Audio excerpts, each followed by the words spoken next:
Right, so we're creating the broadcast and we're going live, and I think it's live now. So I'm just going to go to the live control room and do a share and post on. I can copy that, post the link into social media.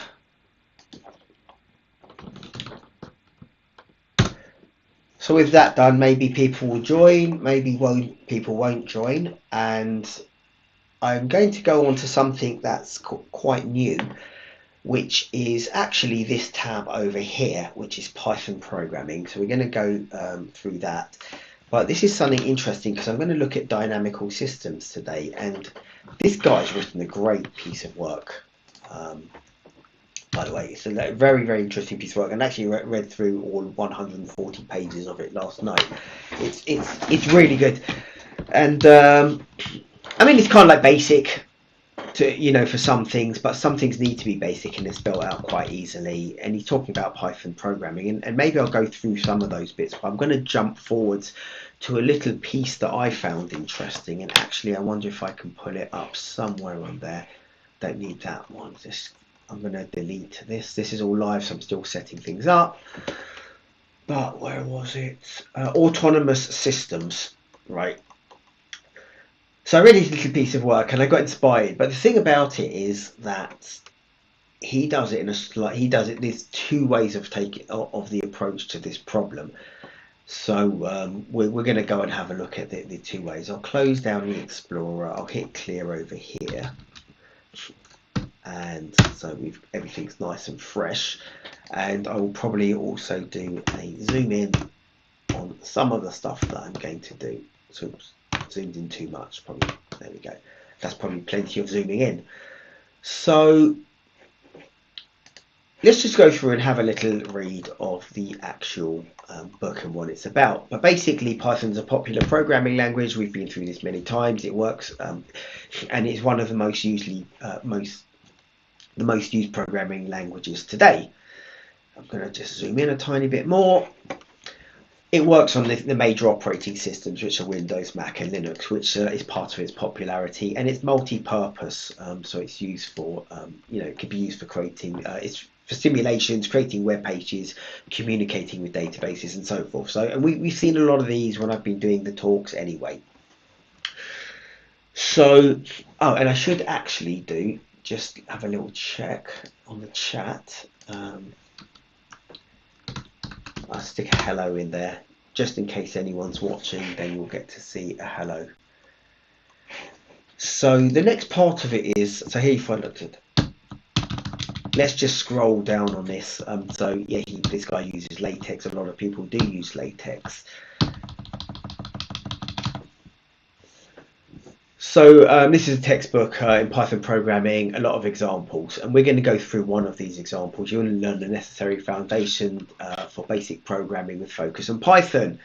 And these are the different books. So he's done one here. Maybe I'll have a read of all of the different ones. Python for science and engineering, Python for control engineering, and Python for software development, and his little explanations for each one of these here. But we can see, for example, that we've got like numerical calculations in mathematics and engineering. So that's the Python for science and engineering. And control engineering will be, I guess, practical applications, simulations, control systems. DAQ, I'm not sure what DAQ stands for. Is it data acquisition? Yeah, frequencies, responses, and so forth. And the last one is software development. So web applications, graphical user interfaces, and so forth. So yeah, a whole bunch of stuff. And so Python does all of those things. So the way we create software today has dramatically changed in the last 30 years from the childhood of personal computers in the early 80s to today's powerful devices such as smartphones, tablets, and PCs. And I think he's got a nice image somewhere later on as well. I did read all of this, and it's a great read. The internet's changed the way we've used devices. We still have traditional desktop applications, but websites, web applications, and so-called apps for smartphones are dominating the software market today. So everyone's deploying themselves onto smaller screens. Although I think that might change at some point because the bigger screens are becoming available today, and there is a community thing. And as programming gets stronger, we're able to cast more things to these bigger screens that take up, I guess, a bit more processing power as it was. So there are several thousand programming languages today. So why even pick something like Python? Would be a question in itself. It's a popular language. We'll go and see more. Software engineering, okay, it's a discipline for creating software applications. The main parts of it are planning, requirement analysis, design, implementation, testing, deployment and maintenance, all of the standard things. And again, there's kind of like, books on it. This guy's plugging his books, and so he should, because the first one's quite good. So, the other ones should be as well. But basically, you've got science and engineering, you've got control engineering, and you've got software development. So there's three at least major fields that are covered there. Now, the interesting part of this is, well, I guess it partly is going through the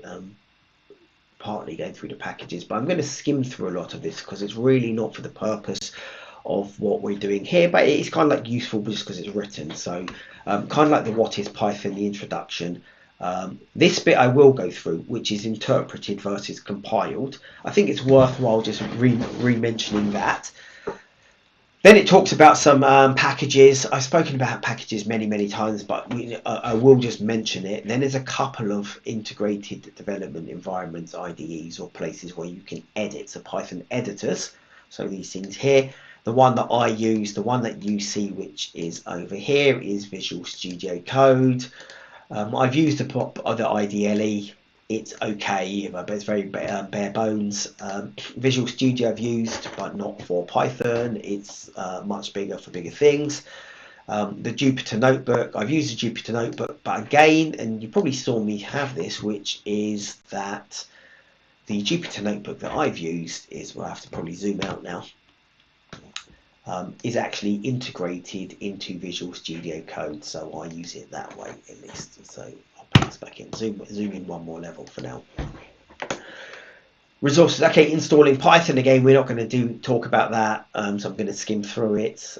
Installing Anaconda, installing Visual Studio Code, I'm just going to skim through all of these. Actually, like, you have to kind of like do these if you want to get it working, or you can use a web version of it, so it's kind of like your choice on that.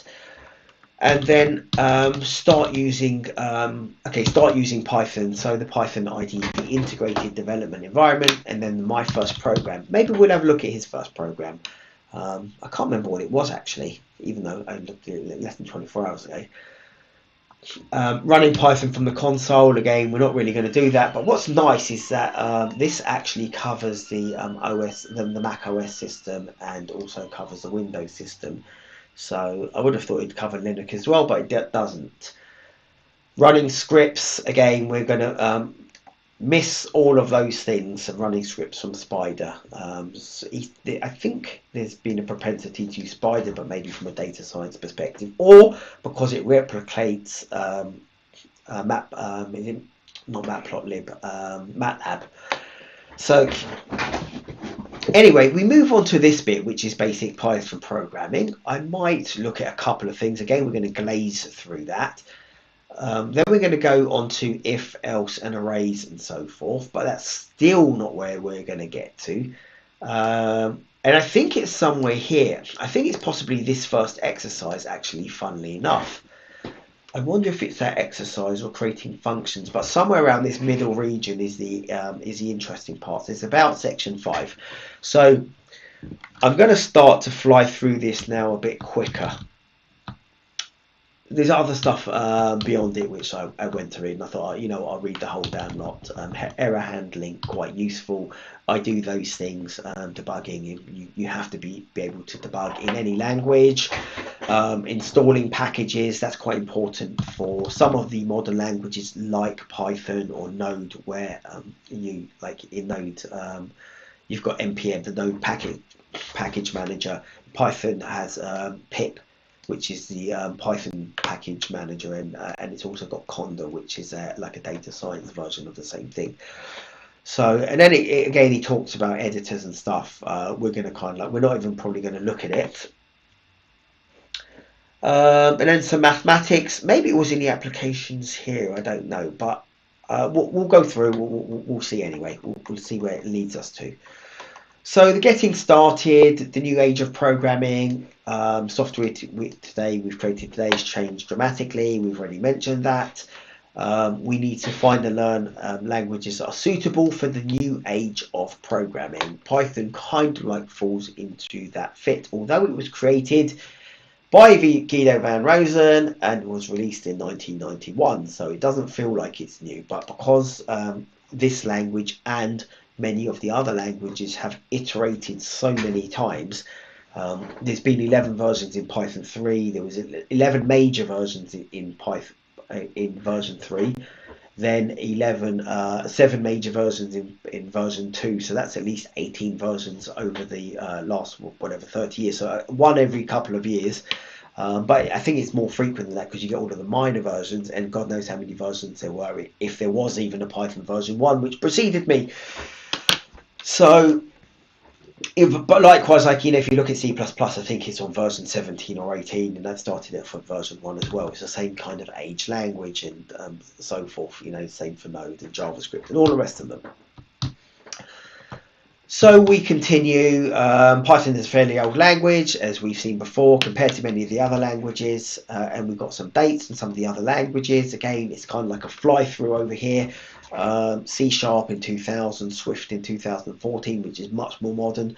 Java, again, around the same time. So if I draw sort of like, little arrows there, this one here isn't too far afterwards. I guess this one is these two here, Java and PHP, they're pretty much 4 years after Python came in. So yeah, that's kind of like generically where they are. And yeah, it ranks, on some measures it's the most popular languages, and on other measures it's not. And here's, one of these, I don't know the spectrum ranking, but one thing that we see is that Python's used for web applications, enterprise applications, and embedded applications, which presumably what these are. It's a general purpose language, so it gets used for a lot of things, whereas some other languages are just for one particular thing, like assembly, for example, over here. And for example, what I did a video the other day, I'm trying to even think of the language, but it was just for smart contracts basically. So it's one thing. I was going to say Swift, but it's not Swift. But anyway, yeah, it was just for smart contracts. So every place has got their thing. So and again, like, yeah, iOS applications are mainly used for Swift. So I take that back about digital assets. That's something different. And Android apps are used Kotlin or Java, and so they'll probably use Python less. So it's got a place everywhere. Let's summarise. Python is fun to learn, and it is also named after the British comedy group Monty Python. Funnily enough, people were associated with the snake. It's not. It was created around that time, and the author of it was a big fan of Monty Python, a British comedy. Simple, flexible code structure. That's a useful thing. Now here we go. I don't even know what this chart is for, but it looks like things that are like web-based, and we can see that Python ranks probably less highly. Top programming language on the Stack Overflow survey. That's quite interesting because I think I presume that's when the book was written, because funnily enough now I believe it's the second most popular language on the Stack Overflow survey. So it's moved up quite a lot of scales over here. Now, okay, you could say, well, Stack Overflow just basically, that is actually a survey, so it's people that actually use it. Highly extendable due to number of freely available packages. We've mentioned it, and also that it works on these 3 operating systems. It's Linux natively out of the box, but it's literally it's a 5-minute install on Windows and on Mac as well. Not even 5 minutes. Popularity is growing fast. It's open source and free to use. I do say that many times. That's a big attraction but a lot of languages are open source. So let's continue. Again, there we go. That's its growth. Quite big growth, quite consistent and big growth. So based on Stack Overflow questions in the World Bank high income countries. So yeah, That's a bit of an arbitrary measure. I don't know, but it's a measure. So everyone likes to talk about these things. Then he speaks about MATLAB. If you're looking for MATLAB, he's plugging his book for MATLAB. You know, Python has some similarities to MATLAB in some packages. In particular, matplotlib, which is the plotting library, which I think, we will be using actually. I do use it in the code. So let's get on. Chapter 2, what is Python? Okay, introduction. Python is an open source cross-programming language, so nothing new there. But the new bit is this piece in bold, or not new, but new for our little chat here. Python is the reference implementation programming language, CPython, which is written in C. So Python lives on top of the C language. It uses a lot of its stuff. And numeric Python, pandas, matplotlib, they leverage off of the C, the efficiencies of the C language effectively. So whereas you had C and you had C++, that was kind of like one direction. So you sort of like had the C language, and it's sort of like bifurcated in a way. You had C++ here. You actually have another language as well, which is D somewhere over there. That could have been the next organic language. There's also E and F and other things, but Python was another branch, should we say.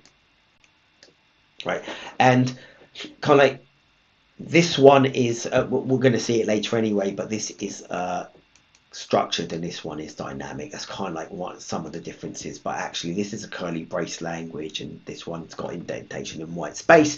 So there's a couple of nuances, and there's branches between them, and sometimes you want a structured language, sometimes you want a dynamic language, and actually this book discusses it. So I'll probably read through that little section when we get there as well.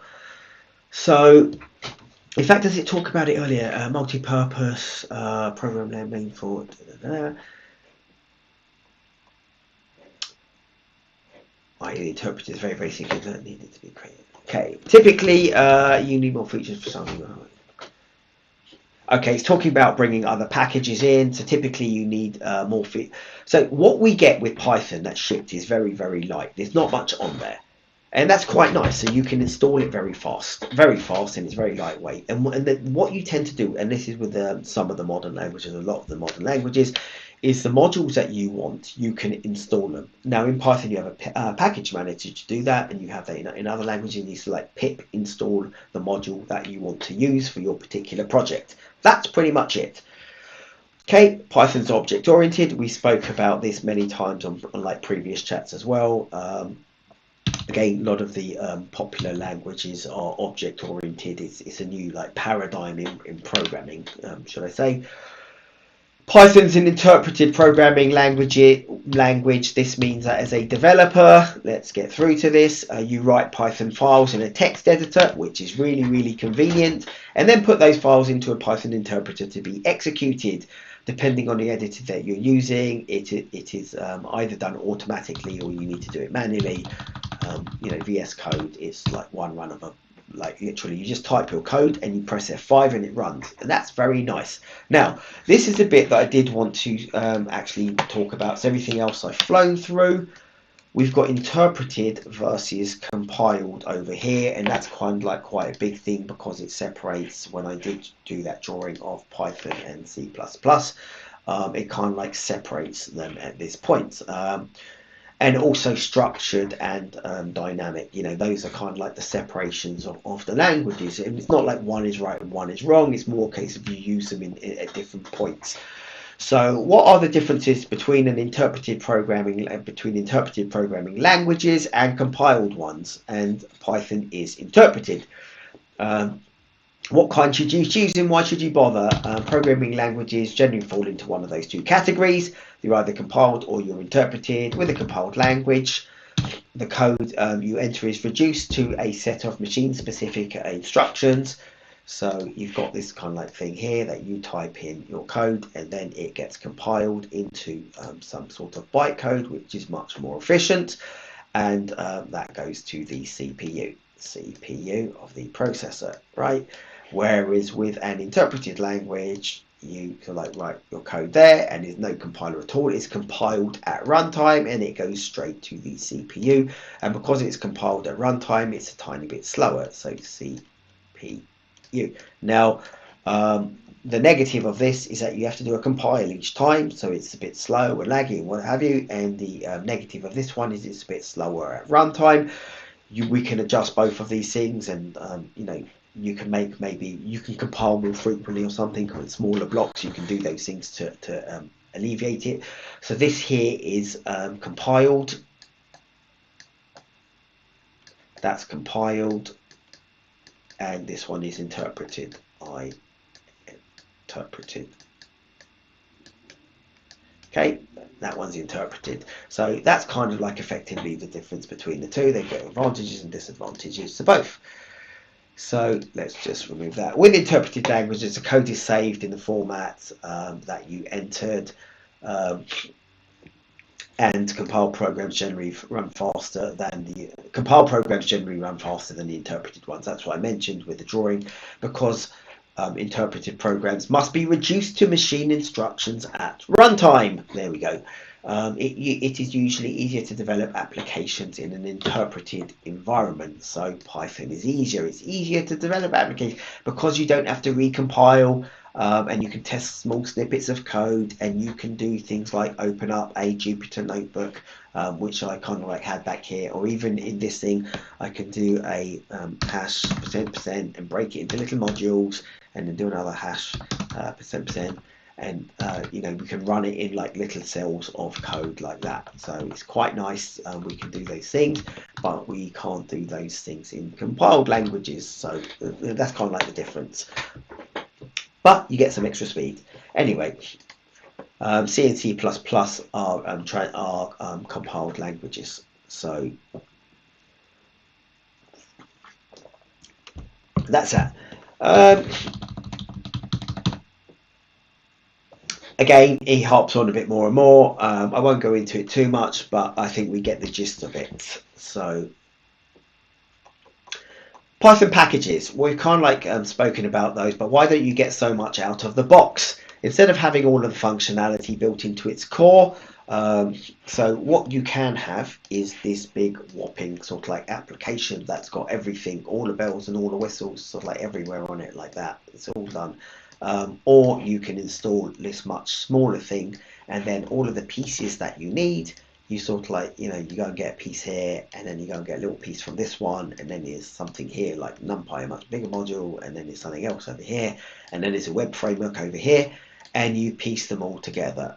So this is kind of like, I guess, the more modern way of it being done. So it swings and roundabouts. Sometimes you want all of this. Now, if you were to use something like Conda, this equivalent version, this red piece here, would actually be a bit bigger, because Conda comes shipped with some of these modules already available, because it's got some data science things. So it might come with, well, it does come with NumPy and Pandas, for example.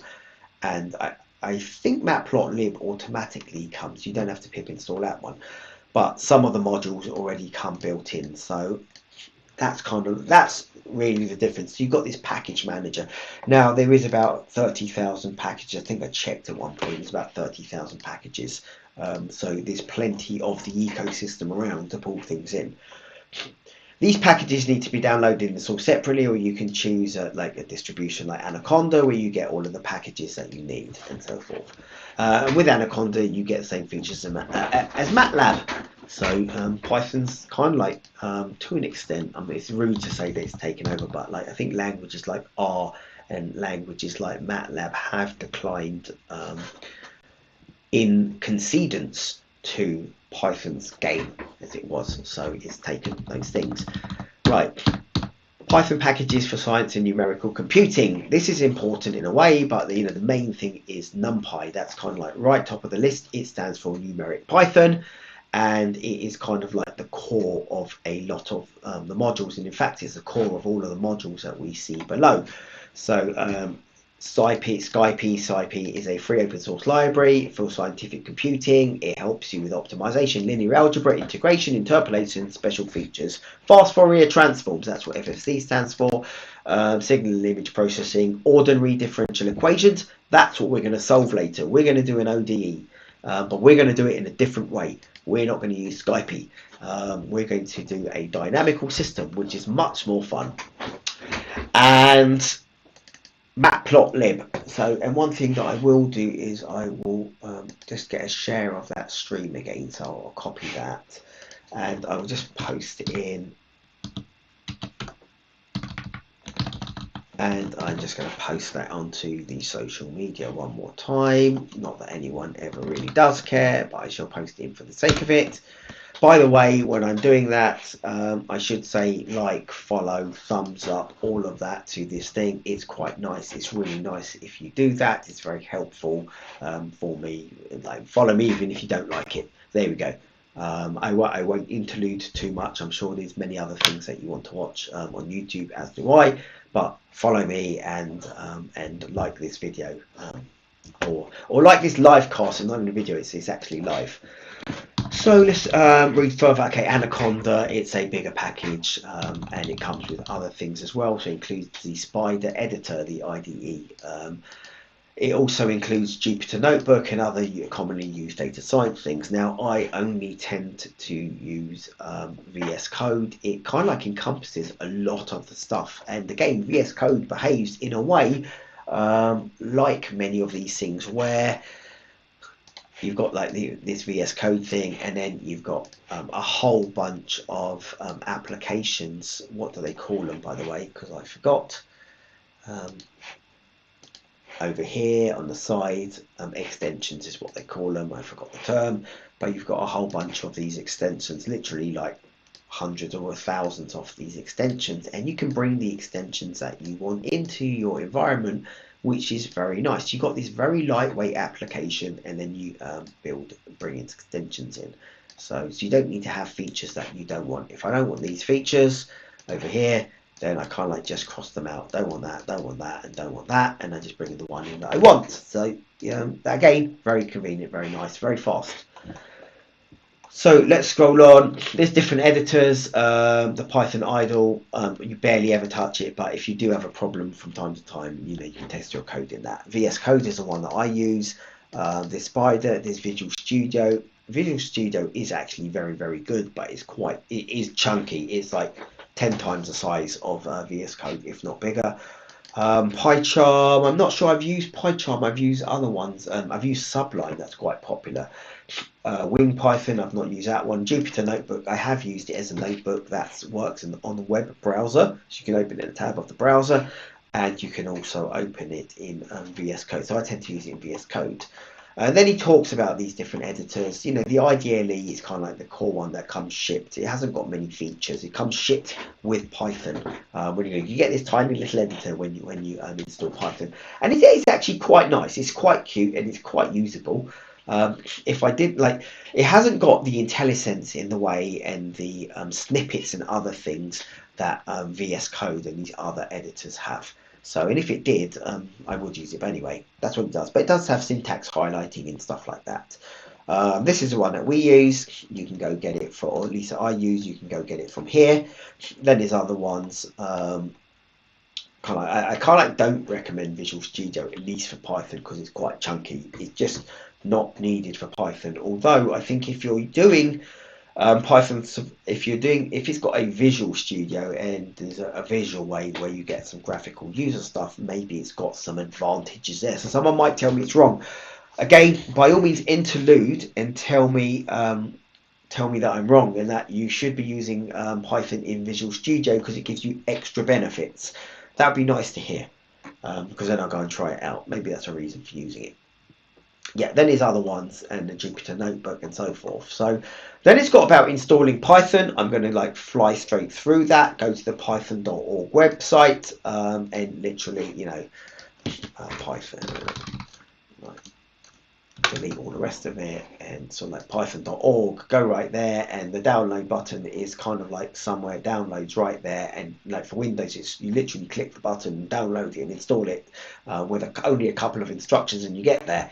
So I'm not going to say any more than that. I have done videos on those things and I've done lessons, and I might do a video on it. I know other people have done videos, so I might do a video on it at some point, but it's not for this one. Python, you can get it from the Windows Store, you can get it from all of these different places, but basically it's easy. All you do is type in Python on the web, as I did, and and just literally hit the download button. And it's the same for VS Code. All you do is type in, and you can get VS Code on the web as well now. VS Code, hit there, and then click on. You can see I've already got it clicked, but it was kind of like the first link, and then download straight away. And you do the same thing. You download and install it. You can have the whole thing running in 10 minutes. It is pretty much that easy with only one instruction, which is make Python the path somewhere. That's the only one thing. And you just like add to path. It just makes it convenient. Anyway, the IDLE looks like this. It's a bit more rubbishy, but whatever. It's quite cute. I'm not gonna use it, and I've never used it in any video.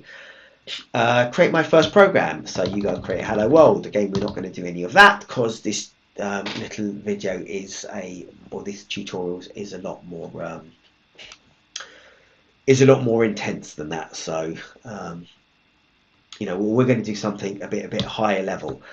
You've got the Python shell. You can run it from the console. The console is just the the command prompt, effectively in Windows. You can do it on Mac. So we're going to glaze through that one. You can do it on Windows. Here's an example of the console on Windows. And you can do print Hello World, and it'll print you Hello World in a line below, and it'll make you happy. This is a bit that is kind of like useful or important to know, that if you're doing it on Windows, if you are using Windows, that you add Python to path just for the convenience, and you set the environment variable. They're called the environment variables, and they are in the advanced system settings. So you go to the environment variables, it pops up this thing, you click on settings, and then it brings up a little box somewhere, and you can add it to path. Now when you do the installation, it's got a little tick box somewhere that lets you add it to path at that point, and it's much easier to do that. Again, you can run the script in the integrated development, and here's the adding to pathing. That's what it looks like. So let's fly through and continue, because we still haven't got to the piece that we wanted to. Again, it's talking about the editor. Kind of scroll down even further. It's quite nice having a read, because it's a good little recap, even though I'm going really fast on it. And if you have any questions, by the way, on the recap or something, like fire your questions in, because I can stop. This is kind of like just a live cast, so I can go in any direction I like on it. Yeah, that Spider. I have used the Spider IDE. It's actually quite nice too. But I just find that VS Code has superseded all of them. And in fact, I believe, at least on one survey, that VS Code occupies about 75% of the IDE market now, the integrated development environment, the text editor market for code. And I think it just allows you to write every single language in it. It's got something for every language in it. It's just amazing in that way. But then I like it because it's got the IntelliSense, and when you press a little dot, something, all of your options, all of your availabilities pop up as to things that you can have, and so forth. And let's have a look. Variables. Okay, this is true for coding. Are we talking about coding now? It looks like it. Variables. Variables are defined with the assignment operator, right? This isn't Pythonic. This is every coding language. That does not mean equal in programming. That means assign the value to this variable. Imagine that you've got this variable. That's kind of like this box here. So that's all like your variable, VAR for variable. And then, you've got this equals sign, and then you've got like something like a number or a string, right? Something. What it's actually saying is assign this number to this variable. So stick it in this little piece of memory, and it's got a memory location. So whatever your variable is, it gets assigned to it. It's not equals to. There is a logical equals, and generally speaking, at least in the languages I've seen, it's usually a double equals, which means check that something is equal to, or a triple equals, check that it's equal to its value and also its type. That would be in Node, not in Python. Anyway, we continue, we go down. Here we define variable and sets of, okay, fine, let's go down. It's just telling us what we can do. So we can do calculations in Python. We can say x equals 3, and then we can do y equals 3x, and we can print y. Fantastic. That's not what this talk is going to be about. And then other things. So we can do something like implement the formula y equals ax plus b. Fantastic. We can set the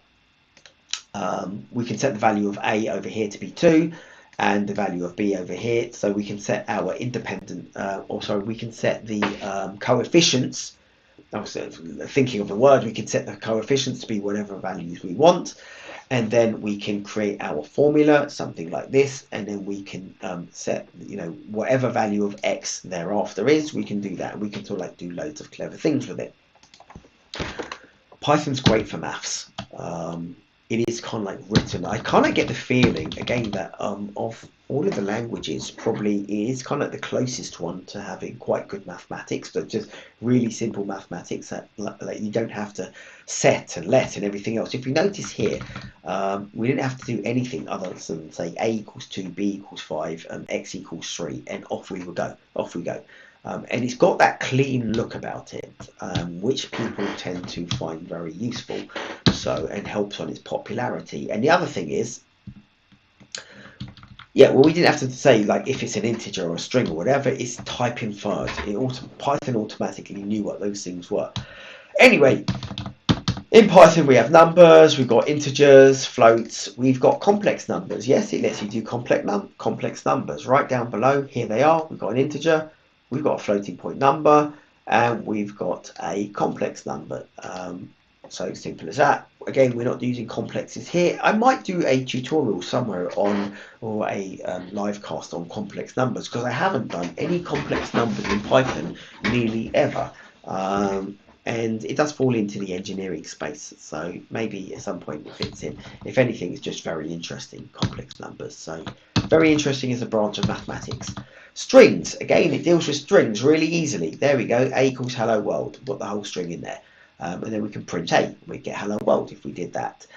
We can print a1, we can get the first, the index number 1, which would be hello, because index number 0 is h. So e, we get e here. We can slice the list really easily. We can get from indexes 2 inclusive to 5 exclusive. So 0, 1, 2, which will be the first L, second L, that'll be 3, that will be 4, and then 5 doesn't get included, which is this white space actually here. So you get an LLO for this one here. We can print the length of our string, right? It is 5, 10, 11, 12 characters long, and we can turn it all into lowercase and a whole thousand other things. We can turn it all into uppercase.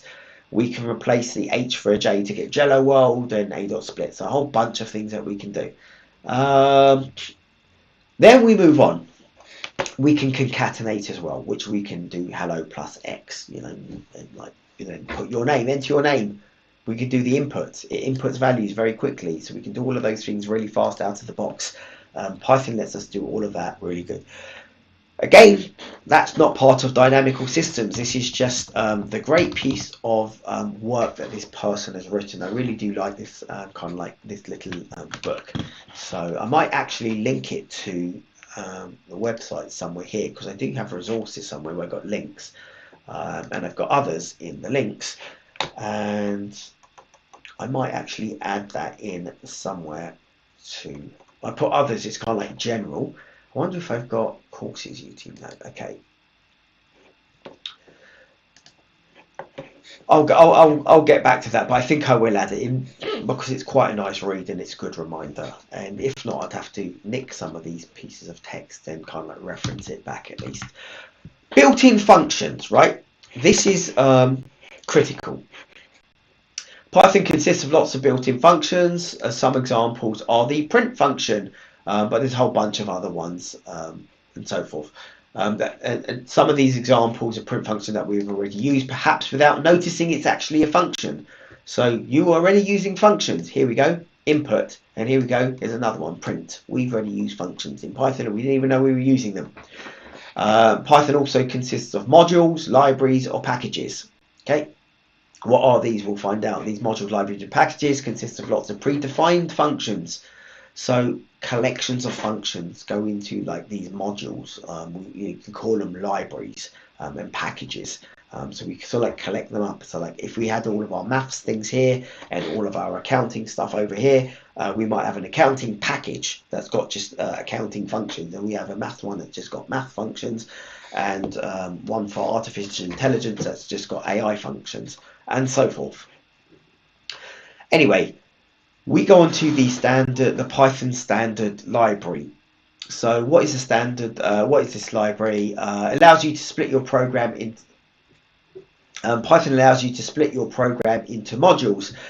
These can be reused in other programs. So if you write your own module, you can reuse your code. Fantastic, that's good, because then you don't have to have repetition of code. There is something in programming that's called DRY, that stands for do not repeat yourself. And any good coder will be doing all of those things. And likewise for packages that have already been built by like thousands or hundreds of really, really smart people, things like NumPy, you shouldn't be trying to recreate the array or the matrix a second time, because it's done in the most efficient way in NumPy, unless you're like, an excellent data scientist that's found some new method. It's probably been done, but people like literally like professors, doctors, people at uni, some very, very smart people, like amazing coders, have been doing this stuff, and they have been put into these packages ready for us. So in the standard library, they do come. So we get this standard library of these modules that are shipped with Python. And one of them, for example, is this math module here, with a whole bunch of really useful things, and it comes shipped with Python. So there's a core, and there's about, I think, 30, maybe 30 or 40 libraries that get shipped with Python. So, and we can use them. So like here in this math module, you'll have things like the trig function, sine, cos, the log functions, and then some constants like pi, e. I don't know what inf, because that stands for infinity and nan, but like you have these other things as well. So, and we can call them very easily. If we want to use a sine function in Python, we just do from math. This is from the math module, import sine. There we go. Then we can go along and use it. We can import two things. We can import sine and cosine. We can import everything, although we tend not to use this star. This is the wildcard. We can import every function from the math module. A better way of doing it is just to import the math module in total and then call math.sine. Now, the reason why this is preferred is because of naming conflicts. Because if you had two separate modules that had the same function in there, so like maybe SciPy also has a sine function in there, or NumPy, if they did come out with a different calculation, you would be potentially using one of them. And also, it helps with the namespace, basically, which is if you made your own sine function, math.sine is different, whereas if you imported sine from it and then you made your own sine function later on, you would overwrite it. So just a couple of bits and bobs about that. We can do aliasing. If we can't be bothered to write math, although that's only 4 letters long, we can import math as MT. Now, it's not so useful for something tiny like math, so I'd always import math and just use it, but I might use it as M and then m.sine. But it is for like with matplotlib, you for the plotting for the graphing language, you import matplotlib.pyplot as, and then that's quite a big chunky thing, and you don't want to write matplotlib.pyplot. So the alias is quite nice because the convention is to import it as PLT. And the same for NumPy and the same for pandas. They're very common. So you always import NumPy as MP and pandas as PD. These are just like standard things. And also datetime, which is a large one, as DT. So some of the shorter ones you tend to not rename. So like math. Random, you can't like, you keep it random. Maybe you do like RD or something, I don't know. But anyway, there's advantages and disadvantages of your approach, of these different approaches. I tend to kind of like either use aliasing or use the straightforward import like this, and I try never to. I always discourage this every single time. It's done in scripts when you've got small collections of scripts. That's when it is done, and lots of examples that we get give us these, give the users this wildcard. And then like novice users tend to think, oh, that's the convention, that's what we do, whereas it really is just for an example on a little script, so they do that for you to showcase their features. But that's kind of like not the way that it's done for anything that's medium sized or big, because of the naming conflicts, literally. So and it's actually called, I believe it's called encapsulation. There's all of these complicated words in there. I've got it somewhere, but where is it? Basically, I was talking about it the other day. um, encapsulation and maybe abstraction. I think it's actually encapsulation for the most part, which is that you don't want this naming conflict. So like everything from the math module should come from math, and so if it's prefixed with math dot whatever, then you literally can't confuse it with something that's come from the NumPy module that's prefixed with like NumPy. Anyway, let's get on because it is going to be talking about these. So using the Python libraries and packages and modules rather than having all this functionality built into its core, Python was designed to be highly extensible. This approach has advantages and disadvantages. It should be a disadvantage is that you need to install all these packages separately and then later import the modules in your code. So if I wanted to use NumPy, I have to import NumPy as NP. Now that might annoy me, especially if I've got if I'm using like a dozen packages somewhere, because the first 10 lines of my code have collections of imports. So that's the negative part of it. But the positive part is that I only bring in the packages that I want to use. So I don't have like a billion other functions I don't need in the collection of the space, like in my namespace, clogging it up. Anyway, we've got NumPy, SciPy, Matplotlib. Matplotlib is the 2D plotting library. NumPy is the fundamental package for scientific computing with Python. More specifically, it is actually numeric Python. And everything's built off it. And very specifically, like even if I wonder if I do NumPy and just delete all the rest of it and go to here. I kind of wanted just to read the tagline and nothing more than that. Where is the tagline? Let's go back then, maybe over here. NumPy is a library for Python program adding support with multi-dimensional arrays. It really is for this ND array. It's not an MD multi, but it's actually for the ND arrays. It's its thing, and matrices along with a large collection of high-level mathematical functions. So that is NumPy. Why didn't I? Was there an intro somewhere? There must have been an intro, like the tagline: fundamental packages, install, about us, news, maybe about us. But it really talks about this ND array, which is the core, and that's this very very fast thing in Python. And if you use lists in Python, it's slow, but the arrays are super fast. So there's lots of packages. Here we go. Here's an import of NumPy. And we can see here that we had np.signx, and we had in the math module math.signx. So that would be the naming collision. So if we didn't do NumPy, we can use the alias as np. We tend to always use the alias. So if we didn't have that np, how would we know what our signx is? So it's got a nice way of doing it. And the way of doing it is with those modules. Fantastic. And here we go as the example. Here's math as mt, here's NumPy as np. Now we can't confuse which sign is from which one. This one comes from the math module, this one comes from the NumPy module. So fantastic. Whereas if we do this wildcard thing, he hasn't mentioned the word wildcard, but if we do this wildcard thing, then we are likely to get... I wonder if I downloaded this. Python programming. That's probably not good enough. I'll just... Harry Borson I might put.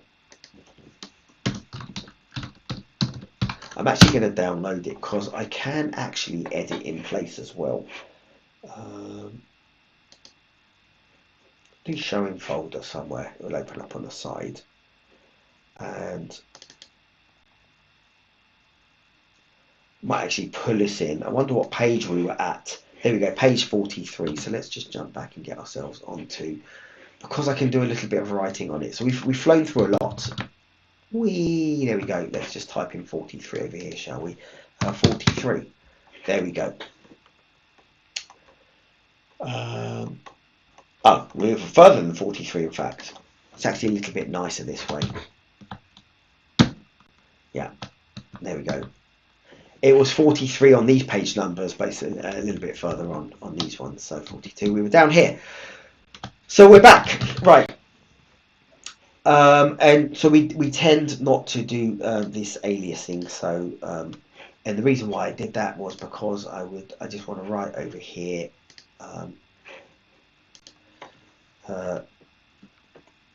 We aliasing could create naming conflicts.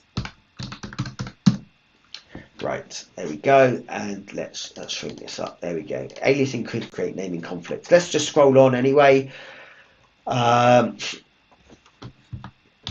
So yeah, which is here, like, you know, which sign is it now? Is it from NumPy when we do it here? Is it from NumPy, or is it from the math module? We don't know, because we just say where it would come from, possibly, I imagine, is just the second module. So they will both be from the NumPy module, or they will both be from one of the two modules, whichever one was read. The other one will kind of be superseded. And we might not want that in certain cases if these two signs were designed to operate differently. They're not, so that's not a problem, but yeah, you can see the point. Anyway, plotting in Python, we are going to plot in Python. We're going to use matplotlib. This is that big chunk of, this is a big mouthful of stuff to write, right? So here, the aliasing is convenient here. So aliasing is convenient. And I just realized something. I said aliasing above, and it's not aliasing at all here. It's wildcards. I don't know if I can delete that. No, can't. Okay, so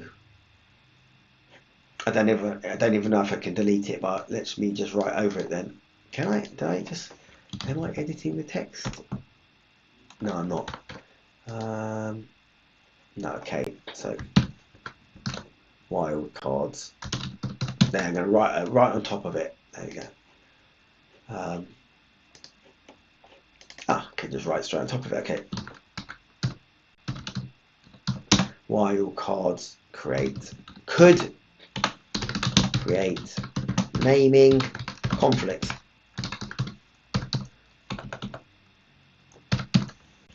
Nothing more to be said there, but that's what could happen. Wildcards can do that, so we prefer the aliasing method, and we also like aliasing because why has that one gone down there? You know, I'm going to hit delete anyway. Can I delete this thing? Delete. Goodbye. Okay, we don't need you.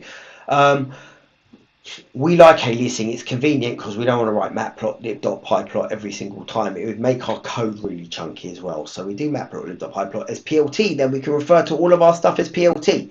Now, the plotting functions, what's available? Plot, title, Y label, X label, X axis, grid, subplot, legend, and show, right? There's 1, 2, 3, 4, 5, 6, 7, 8, 9, 9 things, not even 10 things that are quite convenient for plotting. And plotting is really simple. Now, I did copy and paste this code out into my editor, but everywhere here's got spaces, so it's a little bit annoying. But I did it. All you have to do is import matplotlib.pyplot as PLT. You set your X array, you set your Y array. They have to be the same number of. They have to be the arrays have to be the same length. Otherwise, matplotlib, which lives on top of NumPy.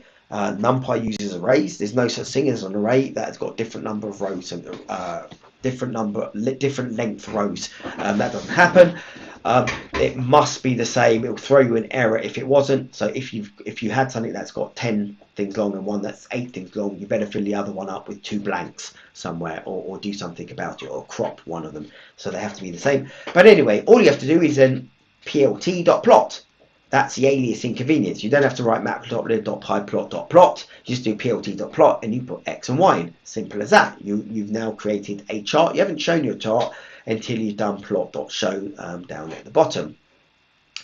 So let's just, I guess, close that one for now, just so that we don't have our thing open on the side. And do we need this thing? No, none of that's of any use either. Right. So plot.x label, well, that's your X label. That's nice. You can label your x-axis. Plot.y label, you can label your y-axis. And guess what title does? Labels your title. There we go. And it does a plot. Now we can do this from matplotlib or pyplot in plot star. That means that we don't need the PLTs. But if you had plot like anywhere else that you made your own user-defined function, so if you did something like let's just do this again, but you did def plot you know, and then like x, y, z, there's some arguments there,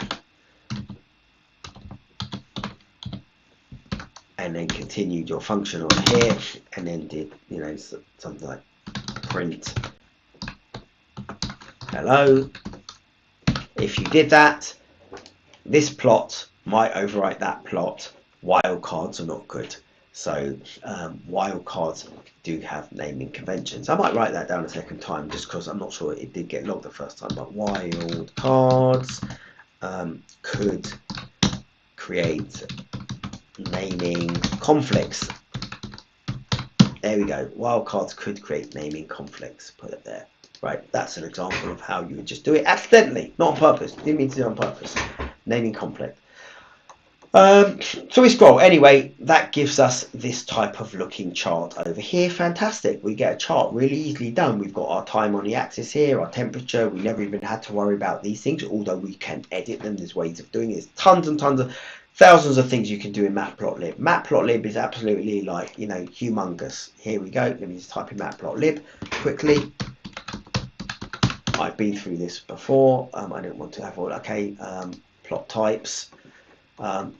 There's like hundreds of these things. Let me just go to the somewhere if I can. I'll type in matplotlib again. Delete all of this stuff. Just get to the main thing. Matplotlib. There we go. A tutorial with loads of things and then lots of examples. Oh, it does take me to the same examples. Where is it? Reference user guide. I don't know. Plot types. There we go. Was that the plot types? Was that the examples over here? Let's see. There we go. We can literally, like, look at this bar over here, the scroll bar of things that you can do on matplotlib. Like, just tremendous, right? There is actually Seaborn as well and other modules that like live on top of matplotlib that do even more. But like, there's literally like hundreds of them. It could even be thousands. But yes, matplotlib is that big. So there is that. Now let's get our little piece of code back up, our stuff back up. There we go. Python programming. So we're back there. Right. So we do that again. You know, another chart. Here we go. We've used np.sign of x. Right. So it's all array based and everything. We've got sign of x straight away, and it will do the sign of x. It's not sampled very well, so we get a crude version of sign of x. You can do better versions of it and so forth. Then there's things like subplots and other things. You can put multiple plots in one plot. And that was that sign of x, by the way, plotting a sign of function. Some of the things that have been written, I've noticed, aren't, because you did the sign x there, or maybe that was the case, where there was only a couple of things, 1, 2, 3, 4, yeah, it was. And then here, he's done much smaller increments, and then you've got a better version of the sine wave. And you can do multiple plots. There's all of these things again that you can do. You know, the standard titles and stuff and all the rest of it. X labels, Y labels, and so forth. The subplots, you can put multiple plots in one chart. We're not going to do that for the purpose of what we're doing. Now we're going into Python programming. So let me hit close again on this thing. Python programming, let's have a look. Right, we're getting close, we're getting warm because we're getting close to the bit that I found quite interesting and did. So I'm actually going to type in some code in anger, already show you the code that I've done and run through it.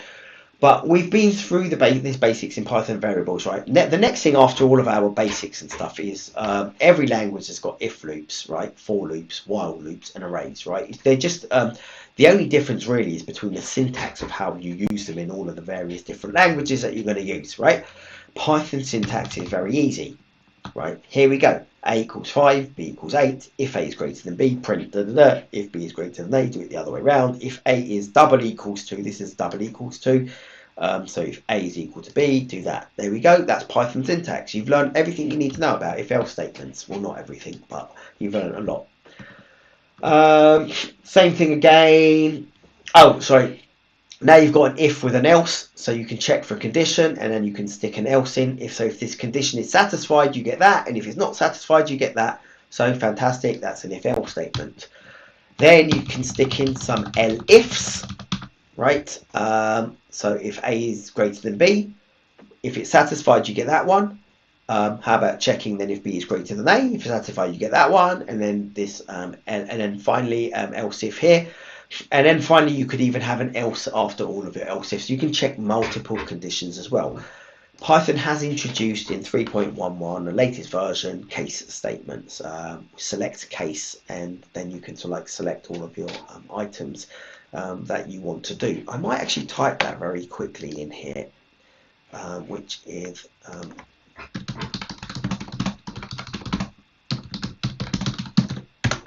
we love our large language models. I'm going to let it even work in the background. There we go. I'll minimize you and pull you up in a second. But we go on to arrays. Arrays here. An array is a special variable which can hold, these are collections or sequences that hold different varieties of ways that we call it, what we name these things. But this here is not an array, it's actually a list. Okay, we need to be careful about the usage of the word array.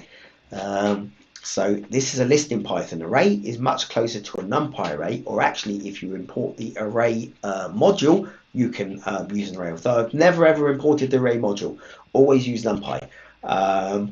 It makes better, I don't know, it makes well defined arrays and has extra functionality. But this is a list. Lists in Python are really, really flexible. Let's just jump back for a second because I'm sure the AI has come out with some stuff. The newest version of Python lets you do this. This was commonplace in all the other languages, or not all of them. VBA, I'm sure it's available in C++. I don't know if it's available in...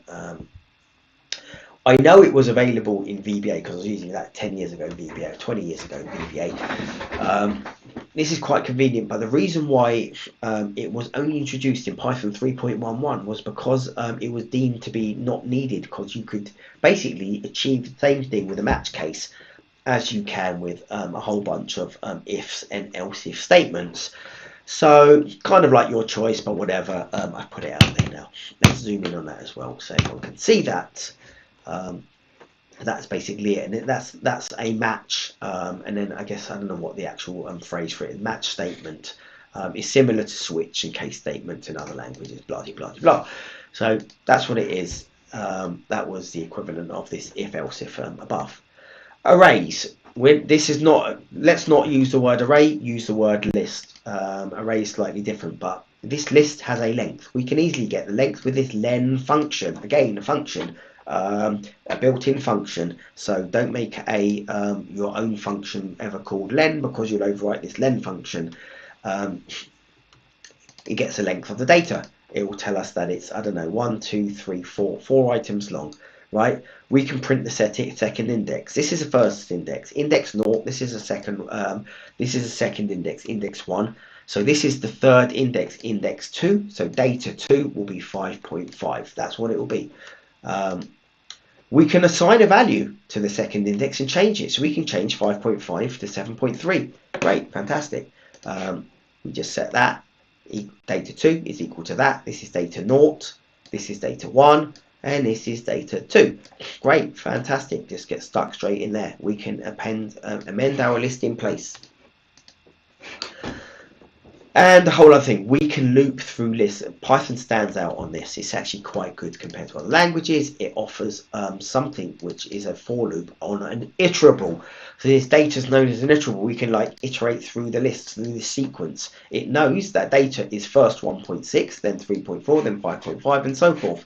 So it literally does this hopping for us. Very nice. Because other languages don't do that. They have to take the length of the list and then use the index of each one and pull it out. So it's quite chunky and cumbersome. Python is it's a 2-liner here. You can actually even reduce it to 1 line. We won't get into that now, but you can very easily. So let's continue. Down below, we can append our lists, right? And that's kind of like, here's some of the difference between lists and arrays. You can append them, you can add the items onto them, remove items from them, and do a whole bunch of other variety of things with them. But again, that's not really what we're on about. Although you can see sort of like usage, how you can replace things and so forth, and you can say x equals here index 2. We can index items, we can pull them from the index. a whole bunch, 1,000 different things that I could show you on this, but that's not the purpose of it. For loops, okay, so we did if statements, we looked at arrays, now we do for loops. A for loop is used for iterating over a sequence. I kind of already mentioned that. I guess all your programs will use one or more for loops. I barely ever, I'm not even sure I've written a program without a for loop or an if statement. You know, those things are like commonplace in every language. It's the advantage of coding, is that a computer can go through a for loop millions of times faster than a human being without making any mistakes. That's what it does. So we use it. We use the power of it. In Python, it's as simple as this. Python offers us another function, right, which is this range function, which creates a range starting from a start point and ending at an end point, inclusive. So it starts at 1 and ends at 10 exclusive. So it actually ends at 9. So it starts from 1 and ends at 9 in this particular case. And you could put in a third argument, which is its step, and like how many like jumps you could do. If you put step 2, for example, you go 1, 3, 5, 7, 9. And if you just did for I in range 0, which is actually the most common thing that actually comes about. I should do the text writing thing here again. But if we did for I in range 0, like this, also not 0, like 10, it would go from 0 to 9, which is 10. So if we went from 0 to 100, we would do, we would literally create this iterable thing, and it would go 100 times the list of 100 things. It's not actually a list, it's a it's list-like. It gives you each object sequentially, is what the range function does. So a nice cute little function, close over there. Is one of the most useful features in Python. Yes, it is. Agreed. He's just written this really well. The range function is so handy. You use it in for loops. There we go. Right. N equals 10, find range, and then it'll be 10, whatever you want. There we go. Here is the start and the stop thing. So you can. This is how he used it in the piece above. What happened there? Delete that. Don't want that. I highlighted something by accident. Didn't know even I could highlight. How do I do the highlighting? No, okay, it doesn't matter. So we've got a start and a stop over there, and we can go from our start to our stop. And then we've got a start and a stop and a step. So that's basically it. There we go, everything about the range function.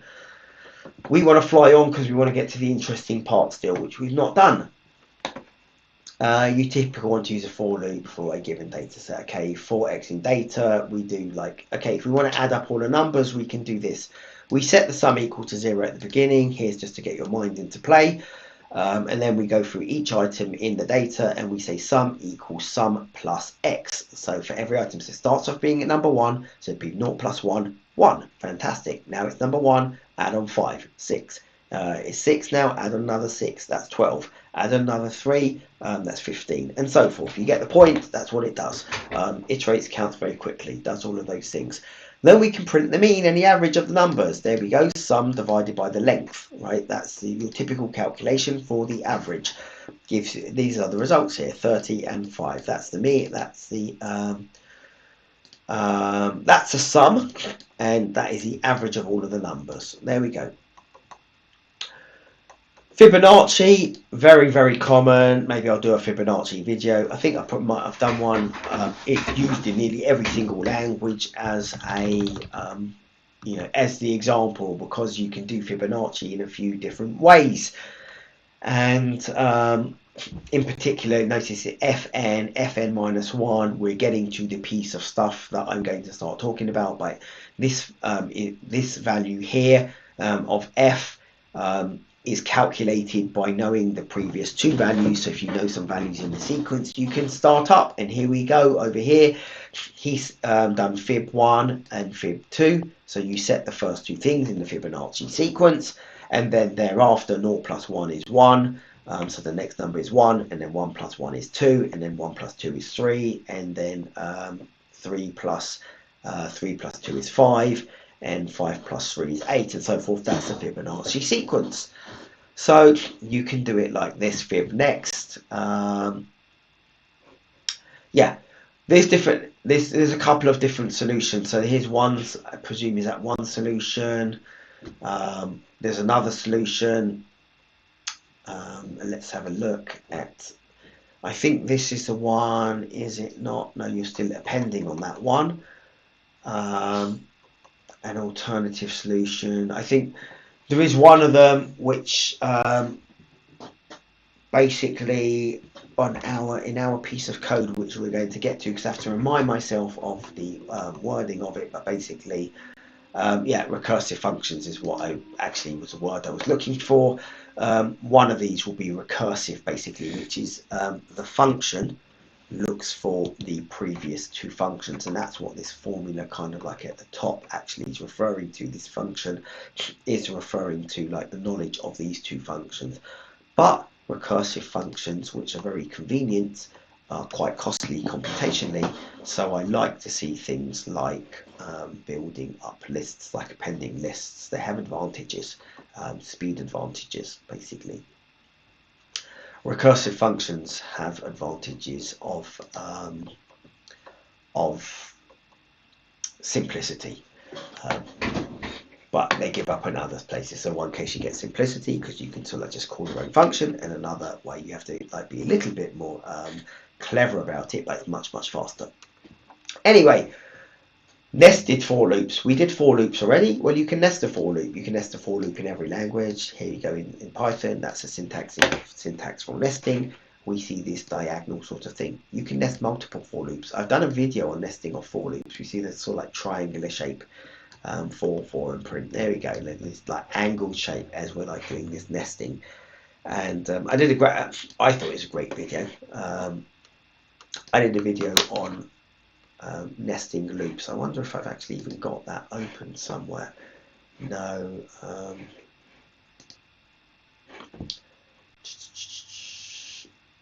Force mass acceleration, Newtonian mechanics.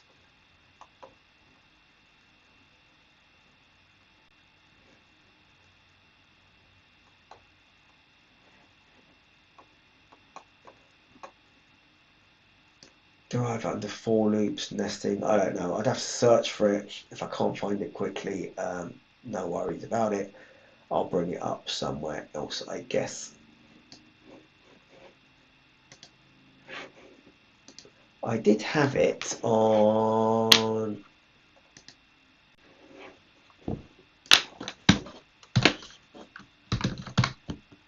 Right. This is okay. Probably this is quite a good one to start with, but basically this nesting or for loop. Oh, I show how to nest. I show how to nest a for loop without actually nesting. So I show how to flatten a nested for loop. But in one of the previous videos I did, I actually show the original nesting. I actually show the classic way of doing it, which is the nesting, and then I show you how to flatten that structure, which I'm actually quite proud of. It's quite good. We're not on this thing anyway.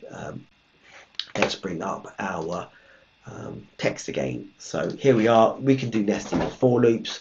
I wonder if I do that in the code. I don't know. Anyway, I don't think I do. So we've done for loops. They're great for iterating over loads of things. We can do a while loop in Python. We can do a while loop in any language. The while loops in Python let us loop forever in theory until we hit a condition. They're quite useful. So quite often in Python in code, we will see something like, where is my little text thing here? I wonder what that little notepad thing is, because that might be more convenient. While true. There we go. So we'd see this and then ... do some things. That will loop forever. I'm going to change this to blue because I don't know. Anyway, while true will loop forever. Sometimes we want to loop forever because we want to keep checking forever or doing whatever, running our code forever. So I do use it, but more often than not, you don't want to do while true. And also more often than not, you don't want to get this sign the wrong way round, because then it will loop forever and you will have to break out of your code in a different way, which was accidentally created because of a typo, because you did a greater than or less than the wrong way round, and you never did the loop. Because what happens here is m becomes m keeps on reducing here. So so while m is greater than 2, that's fine. But imagine that you did while m is less than 2, and you started at a number that was already less than 2, it would just keep going on forever. So just be careful about that. That's while loops. Here we are. We've arrived at it. We've arrived at the point of where I wanted to arrive, which is on page 58, which is basically nearly halfway through the document. We're on page 61 of 140 is where we are. So 61 by 140. I've dragged everyone through 43% of the document in order to get to this point, which is some exercises below. Find your different below you find different self-paced exercises that you should go through and solve on your own. Go and solve this on your own. If you're watching this not live, if you're watching this live, I've kind of like solved it. The only way to learn Python is to do lots of exercises. It's pretty much true, and that's true for all mathematics and probably true for most of computing. Plot of a dynamical system. So I was like, okay, this guy's just thrown out this kind of thing here that I did like years and years ago at university. Probably I did a slightly more complicated version, so I'm addressing a much easier version of it. And I was like, you know what, I'll cast my mind back to what all of this sort of like means. And maybe I'm just thinking if I hit close, I might actually have to at some point view, insert, okay, view a page pane over here. I'm just going to insert a page and bring this over. Insert new page. I've just got this thing over here basically, because I might have to do some writing down of mathematics, or I kind of like did it over there. But this is really innocuous, right? All we've got is x dot equals ax. This is an autonomous system where a equals minus 1 over t, right? That's it, kind of like simple as that. Where t is the time constant, okay? The solution for this differential equation is this. I'm not going to solve the differential equation, right? He does later on at the bottom of the thing, and we can compare it. I am going, and I just thought to myself, I'm going to do, only because I watched something a little bit earlier that spoke about dynamical systems, and like I'm going to do it in a dynamical system type of way, which is quite beautiful for Python code or for coding in general. So there's two approaches to this. One is to solve this equation and do the mathematics, which is quite easy. I'll kind of go through it. It's not that easy, but it's easy enough. Which is, if I can steal some of this stuff, I'll just start over. I'm going to try and keep it all as text, but basically x dot, right, and I don't even have a dot here, so I don't even know what I'll call it. Maybe I can put an underscore for that one, is equal to ax, right? I wonder if I can change this x to something else. So format, I don't know if I can change it to something else. Can I put a hat on top of it? Overline. Oh, there you go. Right. It's not a dot, but this x bar is ax, right? And I shouldn't really use a small x. There we go. X equals ax is what that is. Let me. I will make this bigger at a certain point. So we start there, and then we are given that a equals. Everything gets capitalized. Really annoying. That happened again. Minus, and then 1 over t, right, with capital T, like that. So I just wanted to like get all of these small things. It always happens when you do this. Right, we're given this innocuous thing over here, and then it says where t is the time constant. So I wonder if I can copy that.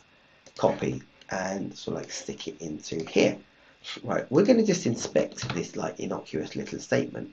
Right, that came in as small writing compared to all the other writing. Amazing. Why is it all different? Don't know. There we go. Where t is a time constant. And I'm just going to change all of the fonts here to Consoler because it's a fixed width font. There we go. It's a little bit cleaner now.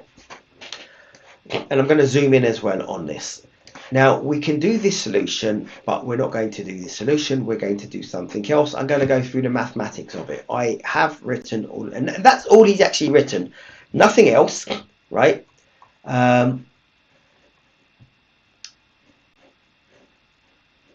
You should go through all of the exercises. Given this autonomous system, the solution for the differential equation is that. Create a script in Python, which is a Py file. I'm going to do that. Where you plot the solution, x of t in time interval between 0 and 25. Add a grid, a proper title, and an axis to the plot. Fantastic. That's kind of like what it's asking us to do. So let's kind of like set about doing that. It doesn't ask us any more than that. Right, so let's go and do it. Right. Now, we've got this so far.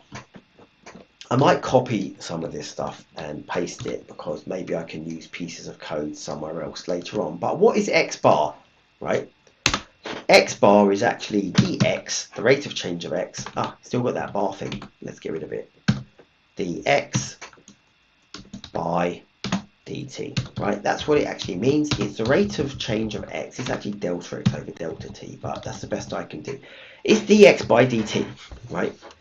And a, well, we know what a is now, so we can kind of like take all of this and stick it all into here like that. And we would need to put brackets around this like that. And I think that'll be fine. And I'll put a time sign in there. I'm going to turn it all into computing language. That's what I'm going to do, right? So t is this time constant. So hopefully my maths will be the same. Now, what is dx, right? It is x at period 0. X at period 1. So rate of change of x minus x at period 0, and again x, right? And so that's that bit. That's what dx is.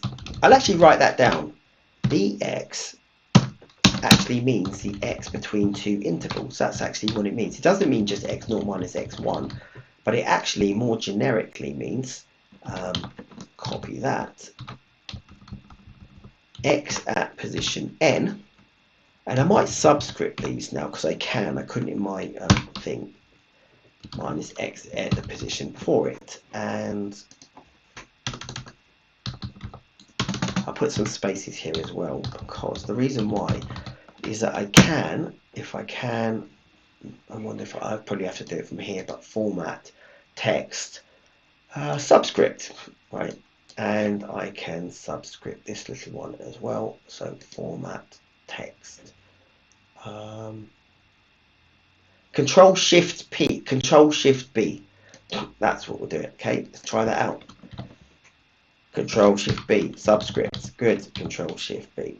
There we go. Fantastic. I don't know how to unsubscript, which will probably be a problem for formatting somewhere. But that's what dx is. And if dx is that, what is dt? Dt must be something like t, right? Or t at least. T, right? So that's what dt is. Great. So we know that. We've just spoken about it. If anyone disagrees, kind of like say I disagree, you're wrong.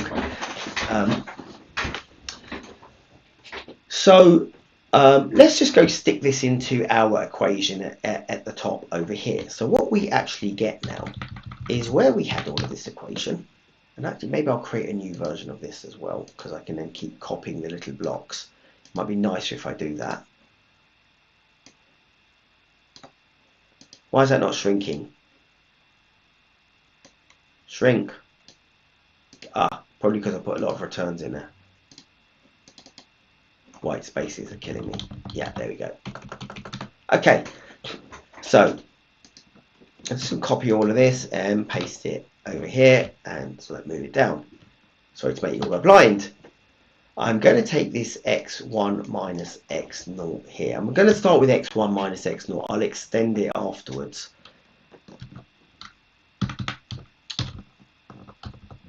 To like the general term, but basically that's that, right? All we've done is literally taken this and stuck it into here, but we know that it's all of this basically, so that's gone in there. Likewise, we can do the same, and I see that I'm probably going to have to expand this. There we go, because dt must be all of this. So replace dt with a pair of brackets and dump everything into the brackets like this. Okay, good. So we've got this equation over here now, and copy that, or I should copy the whole thing again, copy and paste, move it down below, or maybe we'll have to put it on the next page. We can start doing some rearrangements of it. So in fact, that didn't do that. What did I do? Not very much. I thought I was about to insert a page by double clicking, but I didn't. Right, new page, there we go. So we took the innocuous thing right from the beginning, which is here, and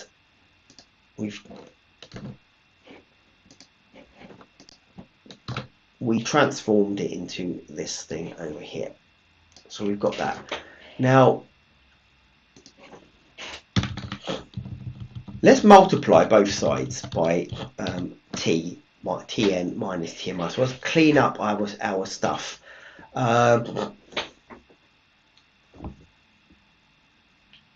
In fact, we might keep the delta t, but let's just move this over. So we're going to multiply the left-hand side. Remember, in mathematics, all things are left-hand side over here, and it's equal to the right-hand side, right? This is what algebra stands for, hand side, right? It's mathematics, the balancing of the scales, right? We'll do something like that. But our left-hand side, let's get it nice and symmetric, our left-hand side must equal to the right-hand side. So if I multiply, I want to get this dt. This dt is this tn minus 1, and I want to get that over to the right-hand side. So I multiply both sides, because this is a denominator, by tn minus tn minus 1. So I'm going to multiply both sides by that. So let's just do that. So over here, copy that. Somewhere, let me double click, get into my thing.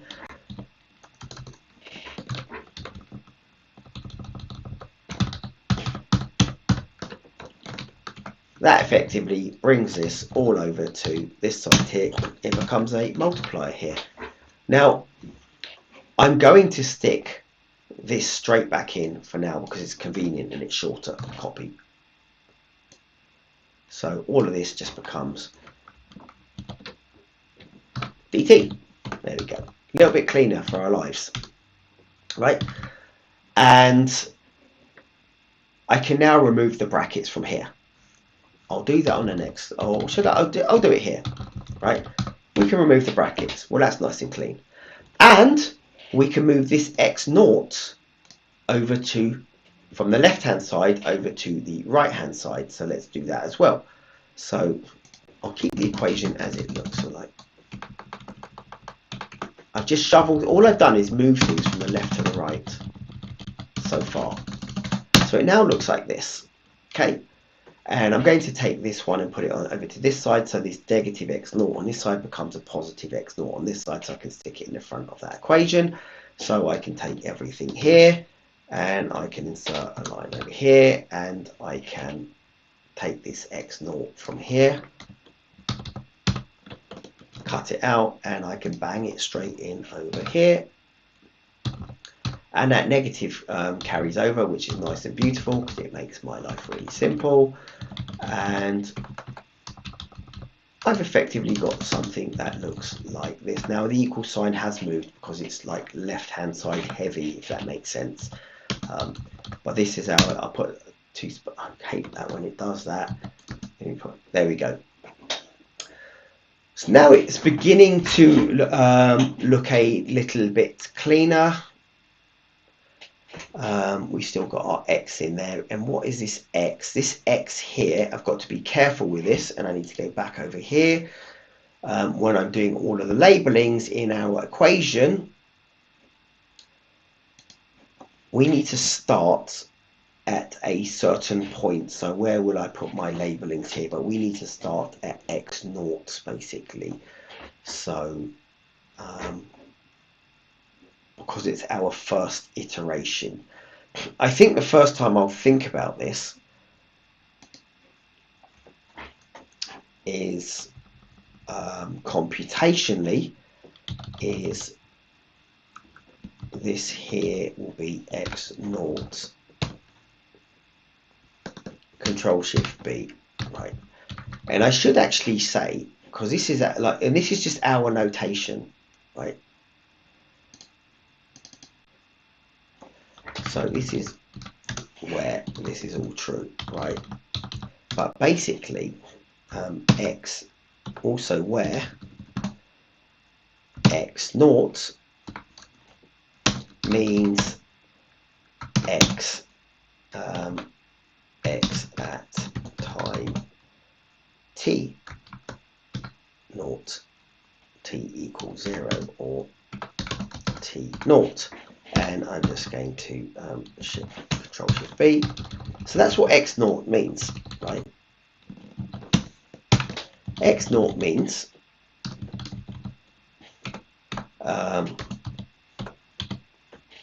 x at time t naught. So I've got to put this little naught in. That's my initial condition, and I think I might need to put a little naught in here as well. And this t here is a constant time. Okay, so it's just like the gaps in our time. I think it's a constant time. Where t is the time constant. I have to have a little think about that one again because I've got to get it right. But let's move on, because this x here now is actually what we're calling x naught over here. Another space there because just in case, but control shift B to make it smaller, which means that this x here is x naught here. So it's that smaller one. So everything's like this at the moment. I'm doing this all in real time, so by all means jump in if there's any errors in the maths. If I haven't balanced the equations at any point in time, you should be saying something. And I wonder if this one here should also be x naught over here, right? Control shift B. That's following down. I need to be consistent with everything. So if I say that this one is x naught, that's following on from there. That must be x naught, and that one there must be x naught. I can't just make things up. And all of this stuff here came from the fact that we said that dx is x1 minus x naught, the change in x, basically, the change between those two periods, and likewise for dt. So this math looked a little bit complicated, but I didn't really do anything other than doing some arranging. So basically, all I did was some basic, right, and that left us with this, but it's still a little bit messy because I need to collect the terms, the x naught terms. So here we've got, and remember brackets, so here our x naught can be outside of the brackets. So this is term A. This here is basically the first term, like it's A, right? And this is like, you can think of all of this as B, A minus B, right? So we're literally left with something like Z equals A minus B. There we go. It's as simple as that. But if Z was A, Z equals A, and this B wasn't a B, but this was like BA. There we go. We would then be able to take A outside of the brackets, open up the 1 with a 1, because A times 1 is A, and then put a B in here. Well, just basic mathematics, no more than that. That's all I'm going to do. So I do that on the next line. I'm going to clean it up. So let me actually just copy this and paste it in a line below. That means that this x naught comes out. I've just got to make sure that I get my signs and conventions right. That's where this thing gets annoying. Control shift B. That made it big. I figured it out how to do it now. So that becomes a 1 because x naught times by 1 is the original x naught. And then I think all of this x naught can now come out, and we are left computationally like this, right? Now, minus 1 over t dt, that's a bit ugly and messy. That's the same as dt over t. Don't know if you can see that or not. So it removes a lot of the bracketing. So I'll probably do it on the next line, just for clarity.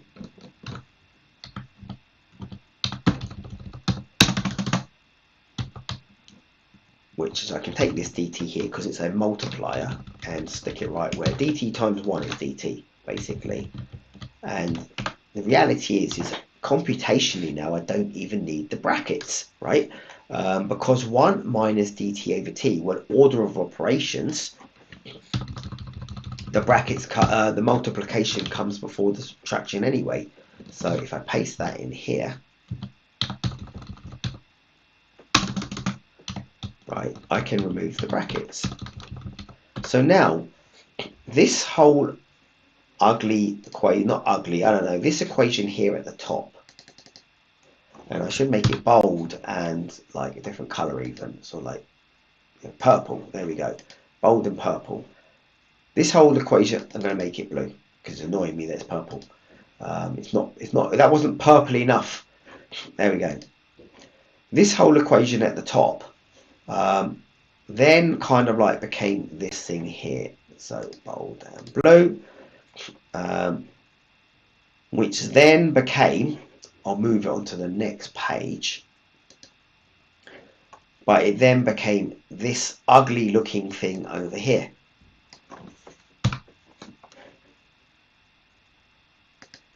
Right, but it finally, after rearranging, reduced itself to this, and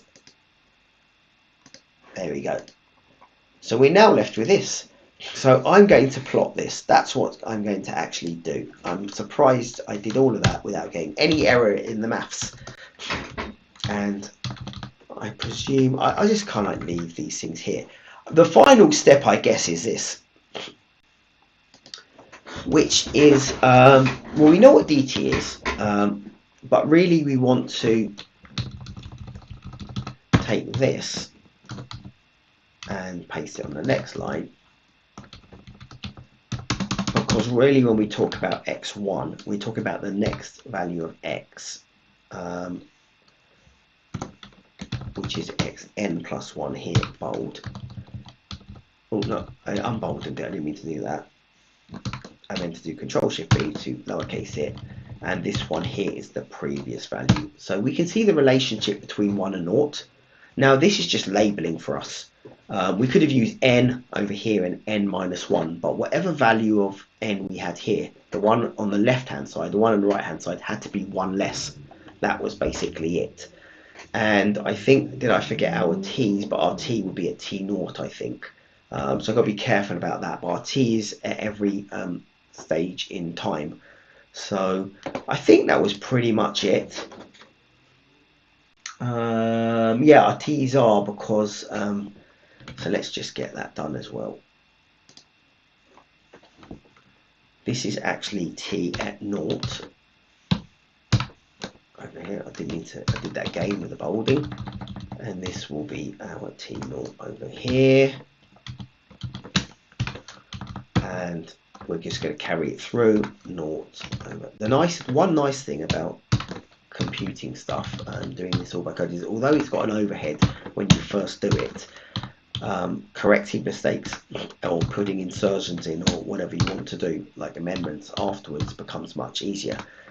Whereas if you're doing this on pen and paper, oops, why don't I do that? Cancel, Control-Shift-V, and finally T. This one here is now going to extend, because it's not going to be T0 anymore. This is going to be T n, because we've just generalized. Okay, close, don't mean to do that. Control-Shift-B, there we go.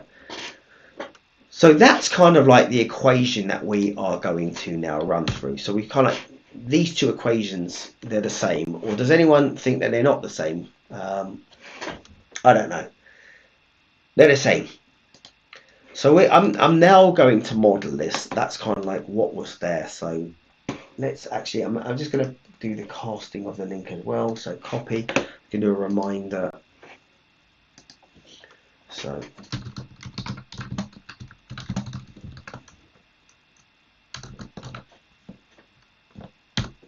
there we go. Posted the link. Maybe some people will view the link, some people won't. So that's our mathematics. I might actually save this somewhere, which is file, save as. I need to find a place to save all of that stuff. Python, okay, fine. I won't put it in our little physics section, although maybe I could.